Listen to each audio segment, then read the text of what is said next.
This is Inside Mside, your favorite podcast for all things Morningside. Hear stories from students, alumni, faculty, and more about what makes the Morningside experience so special. Hello and welcome into this latest edition of Inside Mside here on the Morningside YouTube channel or wherever you get your podcasts. We thank you so much for joining us today. Coming up in this episode, we'll talk with Dr. Elizabeth Coody, our Associate Professor of Religious Studies, and she's got a couple big things coming up. She's going to go on a big study trip, as we kind of like to call it, and we'll talk to her about an award she got over the spring as well. Dr. Coody, welcome into Inside Mside. Well, thank you so much for having me. It's a pleasure. So let's start off with you going to this trip I talked about. You've been selected to attend the prestigious Teaching Interfaith Understanding seminar coming up in Chicago from June 12th through the 15th, hosted by the Council of Independent Colleges. Talk to us a little bit about what that is and what that's all about. Sure. So the Council of Independent Colleges and an organization called Interfaith America put on this seminar every year where they bring out scholars of religious studies and religion and people who are doing work, particularly with undergraduates in all over the nation, where we talk about how we can better have conversations between different religious traditions and people with no religious tradition. So trying to better create conversation on college campuses between different kinds of students and faculty and staff and just everybody trying to have better conversations. So the workshop itself is something that I put in for based on encouragement from Chris Spicer and my dean, Brian McFarland, to go in for.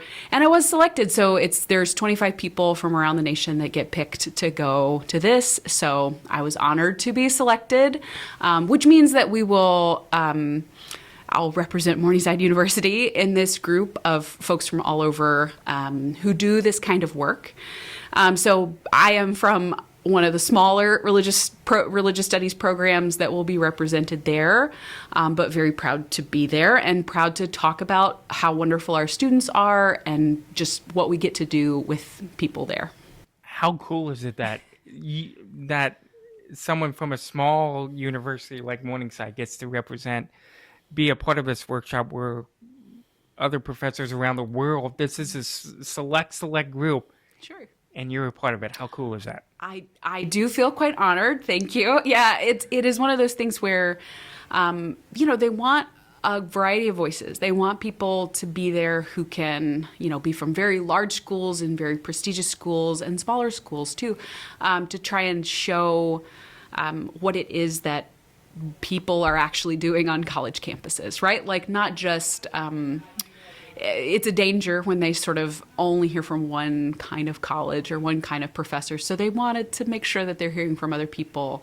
When I wrote my application, I tried to tell them a lot about who we are at Morningside and what kinds of work we've already done to do this. So for example, Andy Nelson and I did a program last year called Bridging the Gap, where we basically went through a program, a kind of set of skills with people, faculty, staff, and students, to try and help them have what we called better conversations or dialogue across difference.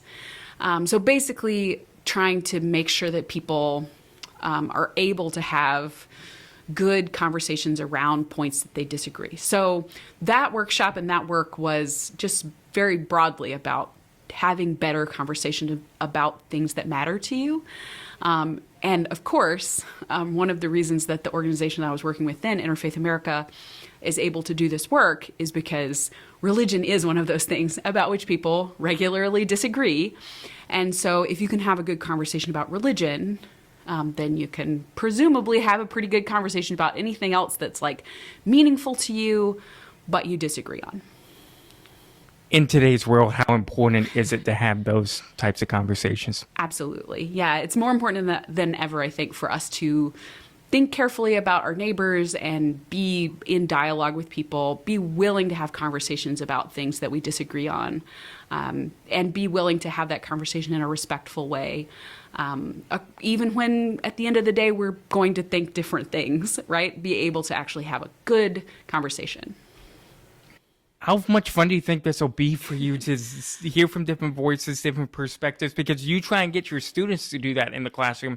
Now you get to kind of sit in the students' chairs, per se. That's right. I am really looking forward to it. I think what I'm looking forward to most about being there with the folks is I get to be with other religious studies faculty. So I get to talk to people who do my own fields a lot. I have great colleagues here, but they're not religious studies faculty, right? So being able to talk to just other nerds that are in my little specific part of the field is really fun.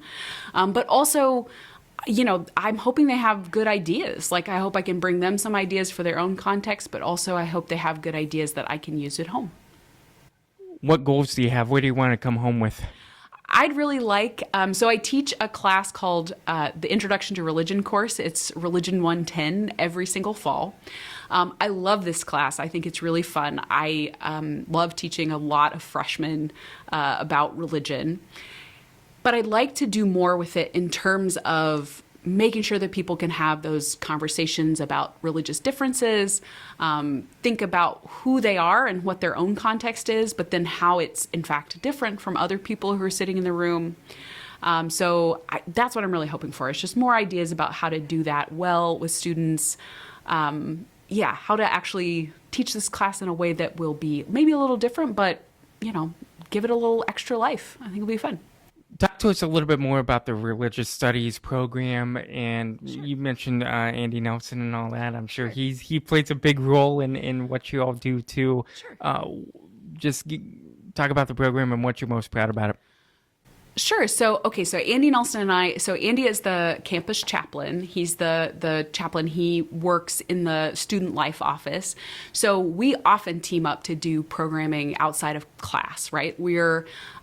It's wonderful to have him on campus and to have him be so willing to want to have those interfaith conversations, right? He really does see himself in the role of helping students to find their religious home, whatever that home might be. And so he's a great ally in trying to figure out all of this stuff for students. The religious studies program itself, in our curriculum, so I have majors and minors in religious studies. I've got 7 seniors walking in graduation this year, and I'm very proud of them. I also have a whole bunch of minors. I can't even tell you how many minors, definitely double digits worth of minors at this point in religious studies. What I like about religious studies in our curriculum is that it is, you have a couple of classes that are required. You've got the Introduction to Religion that I was talking about, and you have to take a class in ethics. You can choose your particular ethics. There's Christian ethics, there's Introduction ethics, there's a couple of other ethics you can choose, but I want you ethical. And then the only required class is a capstone project. Everything in between, so there's several hours in between that you have to take, is sort of choose your own adventure in religion. I do that by design because I want students to be able to pick the track that makes sense to them. I don't even lay out tracks for them. We talk about it. We have a deep conversation about what you want to take and how you want to take it. Because people take religious studies and get a major in religious studies for lots of different reasons. Like, I have students who go into ministry, but I also have plenty of students who do nonprofit work or who go into social work or who are doing something completely different like criminal justice, but they're also want to know something about religion in order to do that job better.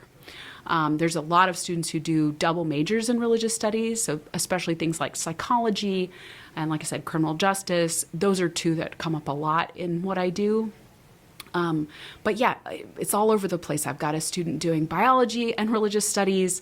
I've got students in art and religious studies. Like, people will need this idea of what religion is in all kinds of fields. So what I'm really proud of is that the program is really religion and blank, right? Religion and something. And I really would like students to be able to have the room to find where in the program what they want to take. But I also deeply encourage them to like pair it with other things that will make sense in sort of a larger career. We're talking with Dr. Elizabeth Coody, the Morningside Associate Professor of Religious Studies here in the Inside Mside podcast. Let's shift gears now. Earlier in the school year, she was named the ODK Faculty Member of the Year. And to see a full list of who all won those awards, head to morningside.edu/news. But Elizabeth, I wanted to talk to you about that. How cool was it to receive that award? Oh, it was such an honor. So I was very shocked. Thank you very much. The students choose that award. So this is the Omicron Delta Kappa is the Leadership Honor Society. That's ODK. And I've been a member of ODK. In fact, I was a member of ODK at my own undergraduate way back in years ago. At Centenary. That's right. At Centenary College of Louisiana. That's right. But when I came to Morningside, I was offered the opportunity to come and be a faculty member. So the faculty are in ODK just like the students are. We're members of the group, of our chapter. And so I've been with this group for a few years now and, doing things like Into the Streets with them and other projects. But I had no idea. I didn't have any idea. In fact, I was sitting there. So they gave out this award at the honors convocation. And it's actually named after a former religious studies faculty at Morningside. So, of course, I was sitting there thinking about Bruce Forbes and how lovely he is. And, I should probably give Bruce Forbes a call. And they started describing the person who was going to get the award. They're very sneaky. And I started thinking, wow, this sounds like a great person. I wonder who that is. It's such an honor to get something from students. I feel like that's very meaningful to me that they picked me. So. Thanks, guys. What does it mean to you that the students care so much about you and value you so highly?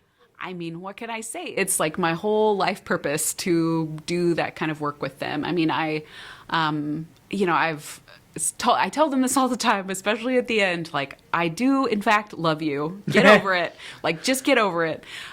So I really do want what's best for you. So to be honored by them. I mean, look, if anybody else wants to give me an award, great, fantastic. I'll take it. Thank you very much. But coming from students means just something different because I do, I do value them and their work. So knowing that they value mine it's big. I appreciate it. We'll let you go on this one. Give prospective students a pitch on why they should come to Morningside if they're interested in religious studies. Oh, if you are interested in religious studies, do I have a program for you? What I love about what I do, like I said, is the idea that it is, if you're interested in religion, if you're interested in it from a purely academic standpoint, if you're interested in it from a insider standpoint, you want to go into ministry, those are all things that we can help you find, right? I'm going to help you find your path. It's personal. It's designed for you. And that's what I love doing. I want to hear what you need to do in the world, and we'll figure out a path to get you there. All right, Dr. Elizabeth Coody, thank you so much for joining us on Inside Mside. It's been my pleasure. And we thank you for joining us on this latest edition of the Inside Mside podcast. While you're here, you might as well stick around and watch other episodes about this wonderful university. So stick around and check out all those other interviews that we've done this year or in past years. For the university engagement staff and everybody else here at Morningside University, Zach James saying thank you so much for joining us on this episode of Inside Mside. We'll talk to you next time.